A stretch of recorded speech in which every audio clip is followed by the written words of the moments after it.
Praise গালত ঈশ্বৰৰ প্ৰশংসা হওক। প্ৰথমতে সৃষ্টিকৰ্তা ঈশ্বৰক শতকোটিবাৰ প্ৰণাম জনাইছোঁ আৰু শতকোটিবাৰ ধন্যবাদ জনাইছোঁ। আৰু দ্বিতীয়তে আমাৰ সকলোৰে মৰমৰ শ্ৰদ্ধাৰ পৰম পিতা গুৰু পিতালৈ শতকোটিবাৰ প্ৰণাম জনাইছোঁ আৰু শতকোটিবাৰ ধন্যবাদ জনাইছোঁ। মোৰ নাম ৰুমি দেৱী, মোৰ ঘৰ নগাঁও আমচৈত। মোৰ 12 বছৰ সন্তান আছিলে। মই বহুত মানসিক অশান্তিত ভুগি আছিলোঁ, কাৰণ যিহেতু মোৰ স্বামীও কৰ্মসূত্ৰে ঘৰৰ বাহিৰত আছিল। মনটো প্ৰায় বহুত দুখী হৈ আছিলে। তেনে সময়তে মোৰ ফেচবুক বান্ধৱী ভাগ্যশ্ৰী চুতীয়া আৰু বোকাখাট মণ্ডলীৰ ৰেখামণি বৰুৱা খুৰীয়ে মোক শুভবাৰ্তাটো দিছিলে 2021 চনত, তেতিয়া লকডাউন চলি আছিলে। আৰু মই 2022 চনৰ জানুৱাৰী মাহত পবিত্ৰ দিবলৈ আহিছিলোঁ। তেতিয়া পিতাই কাকো লগ কৰা নাছিলে, তথাপিও মই আহিছিলোঁ। মোৰ বান্ধৱী ভাগ্যশ্ৰীয়ে কৈছিলে তুমি এবেলা হ'লেও লখিমপুৰ আহিবাচোন, কিজানি পিতাক দেখা পোৱাই। আৰু মই সেইমতে অহাৰ আগদিনা এবেলা লখিমপুৰ আহিছিলোঁ আৰু আমি আহি নামঘৰলৈ সোমাইছিলোঁ। আমাক লৈ গৈছিলে টংকেশ্বৰ দাই। আৰু অলপ সময় বহাৰ পিছত পিতাইতো লগ নকৰে, কিন্তু মোৰ ইমান ভাগ্য ভাল, মই দেখা পালোঁ পিতাক অকণমানকৈ। আৰু তেওঁ ওপৰৰ পৰা মানে তললৈ কাৰোবাক কিবা এটা কৈ আছিলে, হাঁহি হাঁহি কৈ আছিলে। মই সেই মুহূৰ্ততে দেখা পালোঁ। মই ইমান ধন্যবাদ, ইমান সুখী হ'লোঁ। মোৰ জনমটোৱে মানে লাভ হৈ গ'ল। মই যে মনুষ্য জন্ম ল'লোঁ, মোৰ কিবা বহুত ভাগ্য ভাল যেন লাগিলে। আৰু সেইমতে মই তাৰ 2 মাহৰ পিছতে স্বামীৰ লগত ঝাৰখণ্ড ৰাঁচীলৈ গ'লোঁ, তেওঁৰ কৰ্মসূত্ৰে। তাতে মই চিকিৎসা কৰিলোঁ। আৰু তাৰ আগতে মোৰ 2বাৰ IVF কৰিছোঁ, 2বাৰে মোৰ ফেইল হৈছে। আৰু দুবাৰ মোৰ সন্তান নষ্ট হৈছে। কিন্তু পবিত্ৰ গৃহলৈ অহাৰ পিছত প্ৰাৰ্থনা কৰিলোঁ। ইন্দ্ৰজিৎ দায়ে প্ৰাৰ্থনা দিয়ে। আৰু ইন্দ্ৰজিৎ দাৰ আগতেও মই গণেশ গগৈ দাদাৰ প্ৰাৰ্থনা লৈ আছিলোঁ। সেইখিনি সময়ত কিবা অসুবিধা হ'লে মই ইন্দ্ৰজিৎ দালৈ ফোন কৰোঁ, প্ৰাৰ্থনা কৰি দিয়ে। বহুত সুন্দৰকৈ আমাৰ গোটেই সময়খিনি পাৰ হৈ গ'ল। আৰু ইমান দূৰত আছোঁ যদিও এটা আচৰিত কথা, মই প্ৰায় সপোনত মই প্ৰভুক দেখি থাকোঁ। মোৰ যদি গাটো বেয়া লাগে, অলপ সময় পিছতে প্ৰাৰ্থনা কৰি দিলে সপোনতে দেখা পাওঁ। প্ৰভুৱে কয় তুমি চিন্তা নকৰিবা, মই তোমাৰ কাষতে আছোঁ নহয়। গোটেই 9 মাহৰ সময়খিনিত ঈশ্বৰৰ কৃপাত, গুৰু পিতাৰ আশীৰ্বাদত আমাৰ একো অসুবিধা নহ'ল। আৰু আমাৰ মাজলৈ ঈশ্বৰৰ শ্ৰেষ্ঠতম উপহাৰ, আমাৰ জীৱনৰ সৰ্বশ্ৰেষ্ঠ উপহাৰ, আমাৰ এই ছোৱালীজনীক প্ৰভুৰ কৃপাত আহিলে, গুৰু পিতাৰ গুৰুমাৰ আশীৰ্বাদত আমাৰ ওচৰলৈ আহিলে। আৰু মই ইয়াত যিসকল আমাৰ দাদাসকলে দিনে ৰাতি পৰামৰ্শ হৈ আছে, তেওঁলোককো মই ধন্যবাদ জনাইছোঁ। কাৰণ কিবা এটা অসুবিধা পাই তেওঁলোকক ফোন কৰিলে তেওঁলোকে পটককৈ মোক সমস্যাটো সমাধান দি দিছিল। তাৰ কাৰণে মই তেওঁলোককো শতকোটিবাৰ ধন্যবাদ জনাইছোঁ। আৰু মোৰ পৰম পিতা গুৰু পিতালৈ মই শতকোটিবাৰ ধন্যবাদ জনাইছোঁ। তেওঁ মোৰ জীৱনটোত নতুন গতি দিলে, আমাৰ আধৰুৱা হৈ থকা জীৱনটো সম্পূৰ্ণ কৰি তুলিলে। সেই প্ৰভু যীশু পিতা, আমাৰ গুৰু পিতাক সদায় ভালে ৰাখা, সদায় কুশলে ৰাখা, আমাৰ মাজত যাতে সদায় এনেকৈ থাকে প্ৰভু, তুমি আশীৰ্বাদ কৰিবা। আৰু আমাৰ সকলো দাতাক মই নমস্কাৰ জনাইছোঁ। ধন্যবাদ। মই পিতা, মা আৰু টংকেশ্বৰ দা, বুলবুল দা, ইন্দ্ৰ দা, খগেশ্বৰ দালৈ মই সৰু সামান্য উপহাৰ এটা দিছোঁ। মোৰ শক্তি নাই মই প্ৰভুৰ ওচৰত উপহাৰ দিবলৈ, তথাপিও মই মোৰ যথাসাধ্যমতে কিবা এটা আনিছিলোঁ। আৰু মই সংকল্প কৰিছিলোঁ মোৰ ছোৱালীজনী যেতিয়া মোৰ গৰ্ভত আছিলে, মই নামঘৰৰ নামত কিবা এটা দিম বুলি। কিন্তু মই বহুত দুখিত। এদিনৰ আগত মই শুকুৰবাৰে খবৰটো পালোঁ ইয়ালৈ আহিব লাগে বুলি। মই বস্তুটো যোগাৰ কৰি আনিব নোৱাৰিলোঁ। তাৰ কাৰণে মই প্ৰভু যীশু পিতাৰ ওচৰত ক্ষমা খুজিছোঁ আৰু মই গুৰু পিতাৰ ওচৰতো ক্ষমা খুজিছোঁ। মই অতি সোনকালে যুগুত কৰি আকৌ আহি মই পবিত্ৰ দিবলৈ আহিম। এইখিনিয়ে মোৰ কথা আছে। ঈশ্বৰৰ প্ৰশংসা হওক। বাৰু এইখিনি সময়তে মই গীতমালা 113 পাঠ কৰিব বিচাৰিছোঁ। ইয়াত লিখা আছে, তোমালোকে জিহুৱাৰ প্ৰশংসা কৰা, সেই জিহুৱাৰ দাসবিলাক প্ৰশংসা কৰা। জিহুৱাৰ নামৰ প্ৰশংসা কৰা, এতিয়াৰ পৰা অনন্ত কাললৈকে জিহুৱাৰ নাম ধন্য হওক। সূৰ্যৰ উদয় স্থানৰ পৰা অন্তঃস্থানলৈকে জিহুৱাৰ নাম প্ৰশংসনীয়। জিহুৱা সমুদায় জাতিবিলাকতকৈ উন্নত আৰু তেওঁৰ গৌৰৱ আকাশমণ্ডলতকৈও ওখ। যিজনাৰ আসন ওপৰত আছে, যিজনাই আকাশমণ্ডল আৰু পৃথিৱীলৈ দৃষ্টি কৰিবৰ নিমিত্তে নিজকে নম্ৰ কৰিলে, যিজনে প্ৰধানবিলাকৰ লগত বহুৱাবলৈ নিজ প্ৰজাবিলাকৰ প্ৰধান লোকৰ লগত বহুৱাবলৈ ধূলিৰ পৰা দুখীয়াক হাড়ৰ দমৰ পৰা দিনহীনক তোলে, যিজনে বাজি তিৰোতাক পৰিয়াল থকা কৰে আৰু সন্তান থকা সখী মাতৃ কৰে। আমাৰ এই ঈশ্বৰ জিহুৱাৰ প্ৰিয়লোক তোমালোকে জিহুৱাৰ প্ৰশংসা কৰে। এইখিনিতে মন কৰিব। মই আকৌ এবাৰ কৈছোঁ 8 পদ। ধূলিৰ পৰা দুখীয়াক হাড়ৰ দমৰ পৰা দিনহীনক তোলে, যিজনে বাজি তিৰোতাক পৰিয়াল থকা কৰে আৰু সন্তান থকা সখী মাতৃ কৰে। আমাৰ সেই ঈশ্বৰ জিহুৱাৰ প্ৰিয়লোক তোমালোকে জিহুৱাৰ প্ৰশংসা কৰে। সেয়েহে আজি ইয়াতে অকল তাই নহয়, আজি 10 বছৰ 15 বছৰ 18 বছৰ যিজন ইহাৰৰ পৰা আমাৰ মৰণত দুটা পালিচ কৰে মুচি কৰ্ম কৰে, সেইজন 18 বছৰ বিয়া পতা পিছতো সন্তান হোৱা নাছিলে আৰু ইয়ালৈ অহাৰ পিছতে তেওঁলোকে সন্তান হ'ল। কিন্তু দুখৰ কথা, আজি তেওঁলোকে এই ঠাইডোখৰ এৰি অন্য ফালে গুচি গ'ল, অন্য কথা শুনি। সেয়েহে যিসকল সকলোকে কৈছোঁ, ঈশ্বৰে এই ঠাইডোখৰ নিজে মনোনীত কৰা হয়। গতিকেলৈ ইয়াৰ পৰা যদি আঁতৰি যাব যে জানিব যে আপোনালোকে এইটো ফাটা কথা, স্বৰ্গৰ ৰাজ্যখন হেৰুৱাই ল'ব। কাৰণ ইয়াত তেনেকুৱা বহুতো সাক্ষ্য আছে, ইয়াৰ পৰা ওলাই গৈ কি অৱস্থা হৈছে।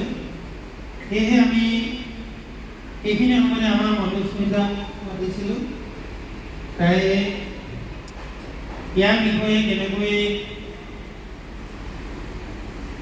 মোৰ কথা বা দিব্যনৰ কথা বেয়াকৈ কৈছিলে আৰু সেই বেয়াকৈ কোৱাৰ পিছত তাইৰ অৱস্থাটো একেবাৰে বেয়া হৈ গৈছিলে।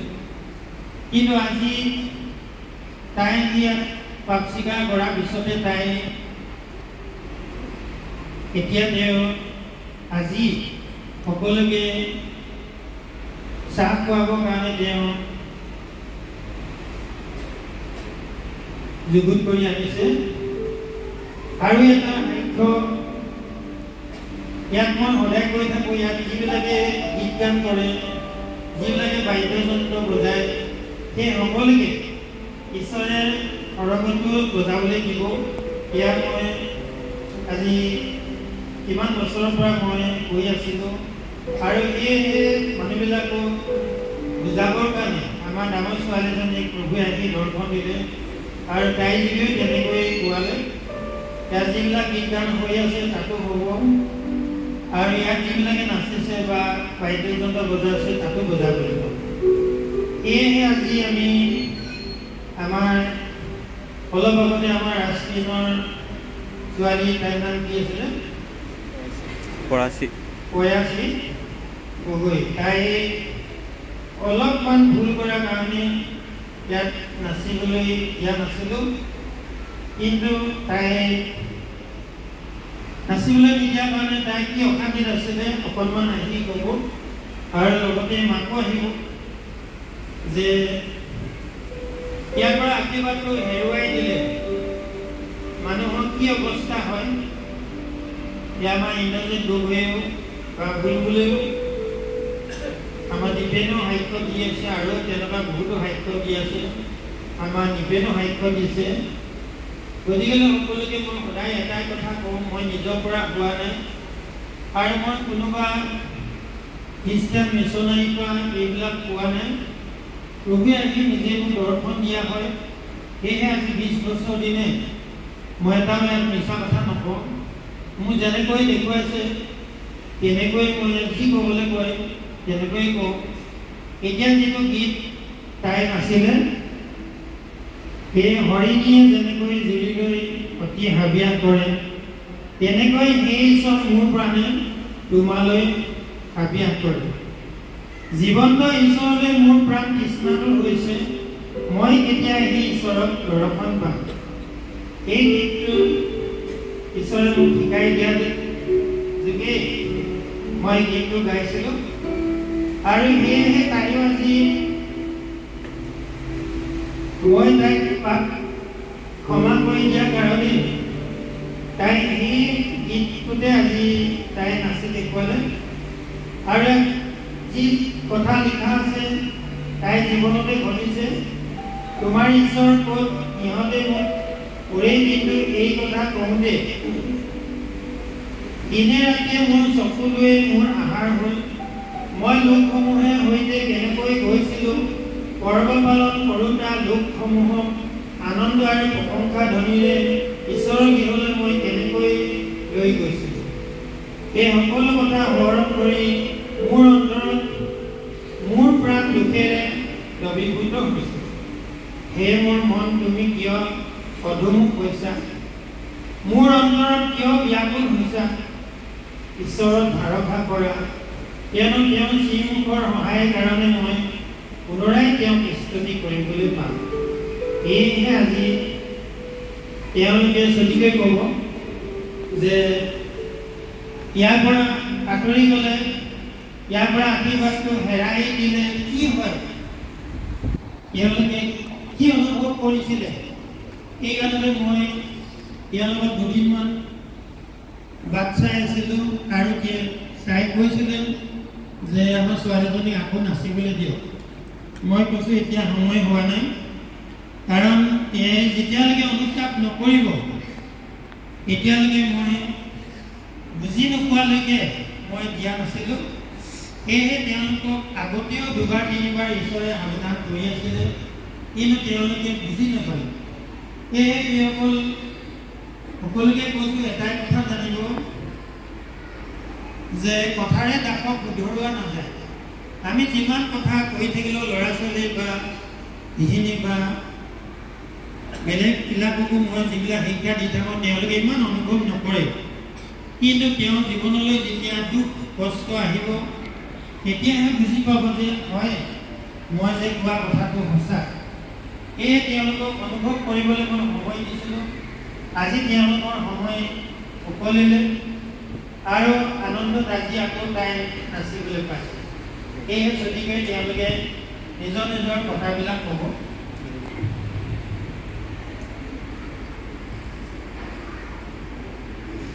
ঈশ্বৰৰ প্ৰশংসা হওক। সৰ্বপ্ৰথমে সৃষ্টিকৰ্তা ঈশ্বৰক প্ৰতিবাৰ ধন্যবাদ জনাইছোঁ। আৰু দ্বিতীয়তে যিজনে আমাক আন্ধাৰৰ পৰা পোহৰৰ বাট দেখুৱালে, আমাক মৃত্যুৰ পৰা নতুন জন্ম দিলে, আমাক মহান গুৰুজনাৰ ধন্যবাদ জনাইছোঁ। আমি যি গুৰুজনে যি মোৰ ছোৱালীজনী ঈশ্বৰৰ গীতত নাচিবৰ কাৰণে আশীৰ্বাদ কৰিছিল, কিন্তু আমি টকা পইচা চিন্তা কৰোঁতে ইউটিউব চেনেলটো খুলি পালোঁ, তাইক জগতৰ গীতত নচুৱাই পালোঁ। যেতিয়াৰ পৰা তাই নাছিলে জগতৰ গীতত, তাই ব্লগ বনাইছিলোঁ। তাৰপিছত তাই মনে মনে ইনষ্টাগ্ৰামতো জগতৰ গীতবিলাক নাচি থাকে। কিন্তু এদিন ঈশ্বৰে গুৰুজনক জানিবলৈ দিলে, তাৰ পৰা আমাৰ ঘৰত ওলোটা হৈ গৈছিল। ইমানেই ডাঙৰ ডাঙৰ প্ৰথমে আমাৰ মোৰ স্কুটিখন এক্সিডেণ্ট হ'ল। আমি নামঘৰত থাকোঁতে এজন ল'ৰাই নি কিনে এক্সিডেণ্ট কৰিলে, 20,000 টকা গ'ল।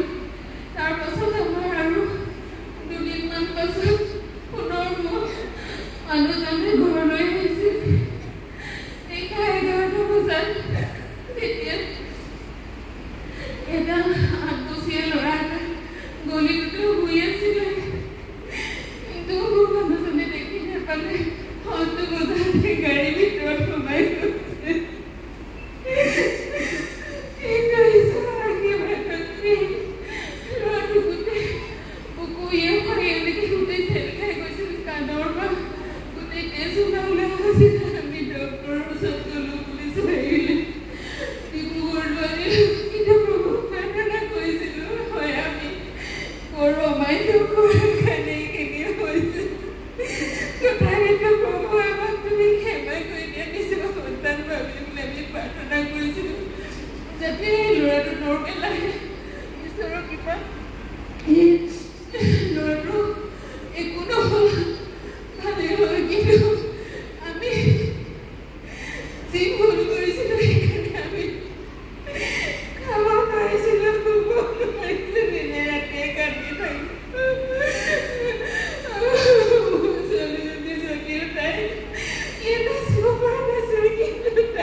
বাৰীৰ নাম হৈছে মধুস্মিতা। তাই আমাৰ কথা মোৰ কথা বেয়াকৈ ভবাৰ কাৰণে আপোনালোকে সাক্ষ্য দিলে আৰু সাক্ষ্য দিয়াৰ পিছত তাই এতিয়া কেনেকুৱা আছে সেইটো সাক্ষ্য দিবৰ কাৰণে মাতিছোঁ।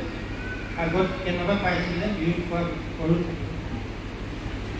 ধন্যবাদ পিতাই। ঈশ্বৰৰ প্ৰশংসা হওক। প্ৰথম সৃষ্টিকৰ্তা ঈশ্বৰক কিবা ধন্যবাদ জনাইছোঁ। তাৰপিছতে ইমান মহান গুৰুজনলৈ সেৱা জনাইছোঁ। মই গৰুগীহলৈ 2020 চনৰ 1 মাৰ্চত দেখি আহিছিলোঁ। কেইদিনমান সময় পিতাই ভিডিঅ' চাই থাকোঁতে তাৰপিছতে বেলেগৰ ভিডিঅ' পালোঁ। বেলেগৰ ভিডিঅ' পাওঁতে পাওঁতে মই পিতাইক অমান্য কৰিবলৈ ল'লোঁ। ভিডিঅ' মৰাণ ঝুমৰ দলঙৰ ভিডিঅ' বাদ দি বেলেগৰ ভিডিঅ' বেছিকৈ চাবলৈ ল'লোঁ। শিৱদৌললৈ গ'লোঁ, পূজা কৰিলোঁ, চাকি জ্বলালোঁ। বহুত কিবা কিবি কৰাৰ পিছত পিতাই সম্পূৰ্ণ পাহৰি গৈছিলোঁ আৰু ইয়ালৈ আহি থাকোঁ মাজে সময়ে, কিন্তু মোৰ মনে মনে গুচি যাওঁ। তাৰপিছত তেওঁ 7 এপ্ৰিলৰ দিনা যিখিনি বাক্য ক'লে গোটেইখিনি তেওঁতো মোক উদ্দেশ্য কৰি কোৱা নাছিলে কথাখিনি, সকলোকে কৈছিলে। কিন্তু মোৰ এনেকুৱা লাগিছে যে গোটেই কথাখিনি তেওঁ মোকে কৈ থকা নিচিনা মই নিজে অনুভৱ কৰিছোঁ। মানে যে যেতিয়া মই পাঁচ স্বীকাৰ নকৰি মনে মনে আছিলোঁ, তেতিয়া ওৰে দিনটো দিশত টেকাই আছিলোঁ। সেই কথাখিনি সম্পূৰ্ণ মোৰ গাতে খাটিছে। এয়া বাঁহৰ আঙুলিটো একদম বিষ আৰু হাতৰ তলুৱাখন ইমানেই বিষ, ক'ৰ পৰা বিষ হ'ল মই গম নাপাওঁ। কেইবাদিনো টেকাই থাকিলোঁ। তাৰপিছত দিনা পাপ স্বীকাৰ কৰিলোঁ, পিতাই ক্ষমা কৰিলে। তাৰ পিছদিনাখনৰ পৰা মই সম্পূৰ্ণ সুস্থ। আৰু এটা শিক্ষা আছে মই দি থাকোঁ। আমাৰ দেউতা 4 জুলাই হৈছিলে। 4 দিনমান জ্বৰত পৰি আছিলে। বহুত মেডিকেল কৰাৰ পিছতো সুস্থ হোৱা নাছিলে। মই ঘৰত নাছিলোঁ। 4 জুলাই দিনা গধূলি আহি পাইছোঁ। দীপেনদালে মই মেছেজ এটা পঠালোঁ। দীপেনদাই ৰিপ্লাই দি মোলৈ এটা মেছেজ পঠালে। মই মেছেজটো চাবলৈ পোৱাই নাই। মেছেজটো টিং কৰিছেনে দেউতা একেলগে বিচনাৰ পৰা উঠি টিভি চাই আছে। মেছেজটো আছিলে যে পিতৰৰ শাহুৱেকৰ বৰ ফলত ঈশ্বৰ বিষয়ে তেওঁক চুই দিলতেই সুস্থ হৈ যায়। এই মেছেজটো আছিলে। মেছেজটো মই পঢ়িবলৈ নোপোৱা আগতেই দেউতা সুস্থ হৈ এতিয়া জাপি উঠি এটি টিভি চাই আছে। ধন্যবাদ। মই এই নতুনকেইখনে 2024 চনৰ 17 মাৰ্চ তাৰিখে আহিছিলোঁ। সিদিনা আহিয়ে মই প্ৰাৰ্থনা শেষত লালচাহ আৰু ভাত খাবলৈ পালোঁ। মনটো খুব ভাল লাগিলে মোৰ। মই 2বাৰ ভাত খুজি খাইছোঁ। আৰু এবাৰ খাব মন গৈছে, কিন্তু লাজ লাগিলে, খুজিবলৈ লাজ লাগিলে। কিন্তু মই খুব ভাল পাওঁ খাই। তাৰপিছত সেইদিনাৰ পৰা মোৰ মনটো মানে এনেকুৱা লাগি আছে, ময়ো যেন এদিন এনেকৈ চাহ খাব পাৰিলোঁ যে মানুহখিনি মনটো ভাল লাগিলে। তেনেকুৱা দুধুৰ লাগি আছিলে। আৰু কালি ৰাতি হঠাতে সিদ্ধান্ত ল'লোঁ, সময়বোৰতো সদায় পোৱা নাযায়। আজিৰ দিনটো আকৌ আমি ঘূৰাই নাপাওঁ। সময় থাকোঁতেই এই পৰিবোৰত বা মনটো যিবোৰ এনেকুৱা লাগি আছে, সেইকাৰণে আজি চাহৰ ব্যৱস্থা কৰিলোঁ। সকলোৱে আশীৰ্বাদ কৰিব ধন্যবাদ।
বাৰু এইখিনি সময়তে আমি অসমীয়াত কথা এটা আছে এইটো মনত পৰিছে যে তুলসীৰ লগত কলপত মুক্ত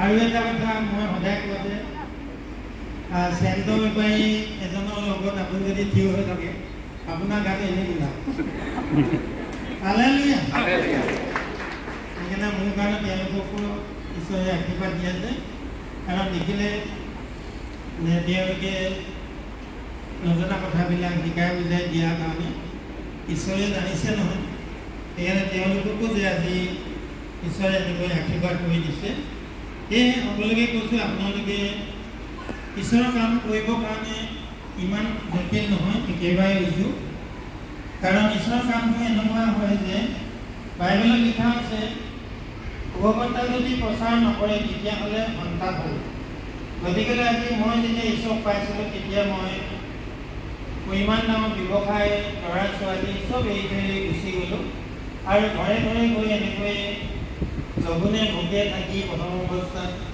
ইমান গালি শপনি খাই হ'লেও মই ঈশ্বৰৰ কামটো এৰিলোঁ আনকি মই নিজৰ ঘৰখনতে 11 বছৰ দিন বিশ্বাস নকৰিছিলে তথাপিতো মই হাৰ মানি দিয়া নাছিলোঁ এই যিসকল আজি সকলোৱে জানিব যে যিকোনো কাম কৰিবলৈ হ'লে প্ৰথমতে দুখ কষ্ট কৰিবই লাগিব সেয়েহে তেওঁলোকক আজি শিকাই দিয়াৰ কাৰণে আজি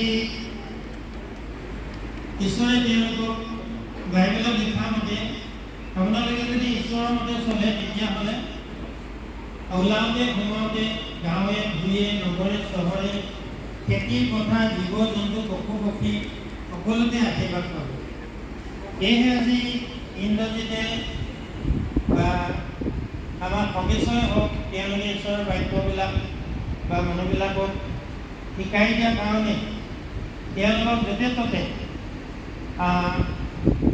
কাপোৰ কানিয়ে হওক বা টকা পইচাই হওক বা কিবা এটা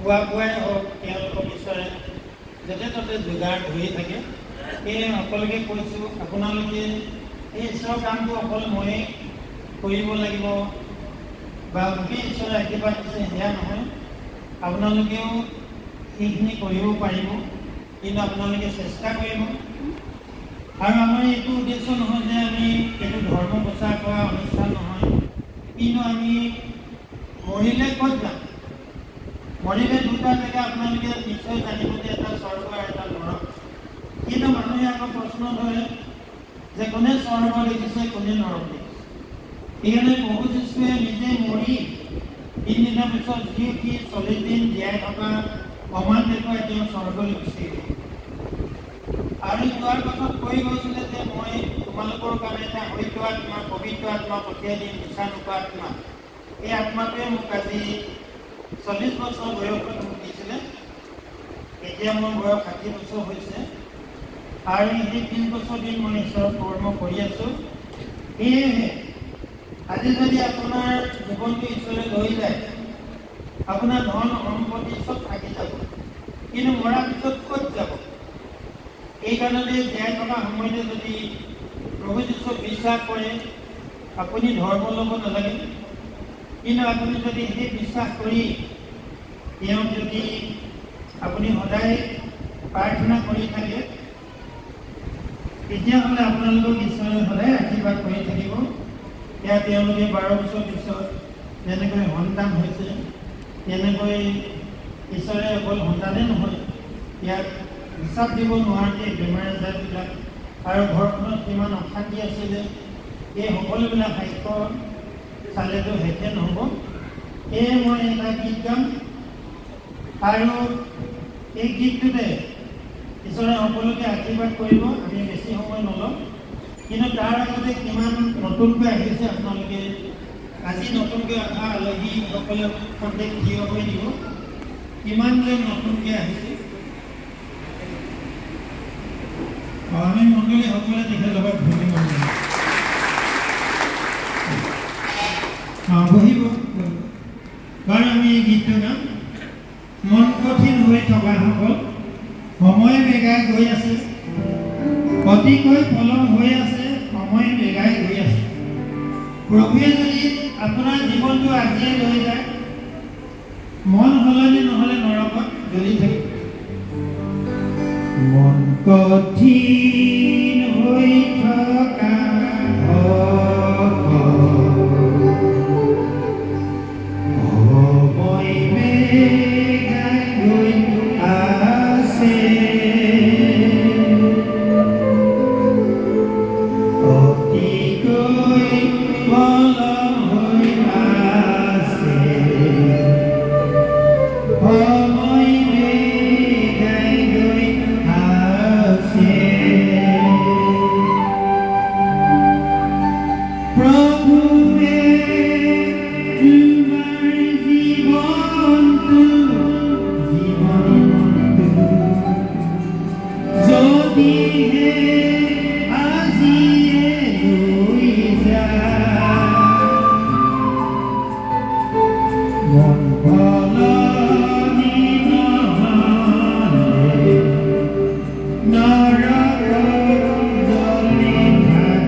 ইতিমধ্যে আমি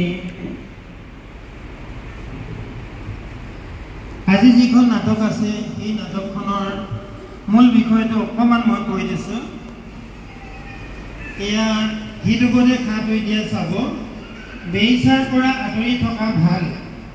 হে মোৰ বোপা, মোৰ বাক্য পালন কৰা আৰু মোৰ আজ্ঞাবোৰ তোমাৰ মনত ৰাখা। মোৰ আজ্ঞা পালন কৰি জীৱন ধাৰণ কৰা। তোমাৰ চকুৰ মণিৰ দৰে মোৰ ব্যৱস্থা ৰাখা।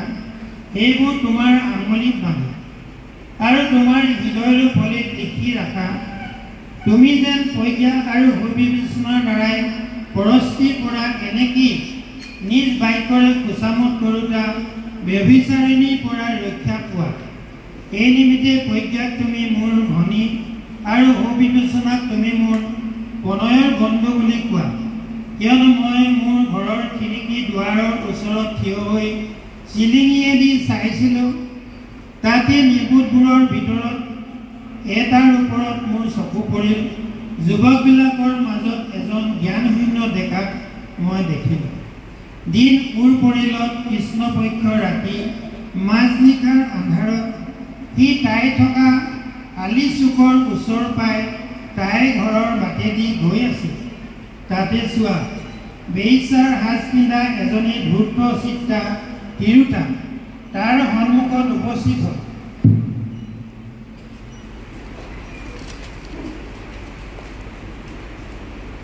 তাই দন কাজিয়া কৰোঁতা আৰু অবাধ্য তাইৰ ভৰি ঘৰত নাথাকে। তাই এতিয়া আলিত এতিয়াই চকত উপস্থিত হয় আৰু আলিৰ চুকে চুকে বাট চাই থাকে। সেই তাই তাক ধৰি চুমা খালে আৰু নীলাজ মুখেৰে তাক ক'লে, মোৰ তাক মংগলাৰ্থক বলিদান কৰা হৈছে। আজি মই মোৰ সংকল্প সিদ্ধ কৰিম। এই নিমিত্তে মই তোমাক লগ পাবলৈ আৰু অতি আগ্ৰহেৰে তোমাৰ সাক্ষাৎ হ'বলৈ বাহিৰলৈ আহিলোঁ। এতিয়া মই তোমাক পালোঁ। মই মোৰ বিচনা ফুল বচা কাপোৰেৰে আৰু মিছৰীয়া সূতাৰ গাড়ী দিয়া চাদৰে সজালোঁ। মই গন্ধৰস, অগৰু আৰু ডালচেনিৰে মোৰ শয্যা সুগন্ধযুক্ত কৰিলোঁ।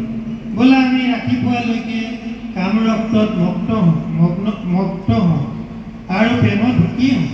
কিয়নো মানুহটো ঘৰত নাই, দূৰৈ বাটলৈ গৈছে, ধনৰ মোনাও লগত লৈ গৈছে। পূৰ্ণিমা হ'লেহে ঘৰলৈ আহিব।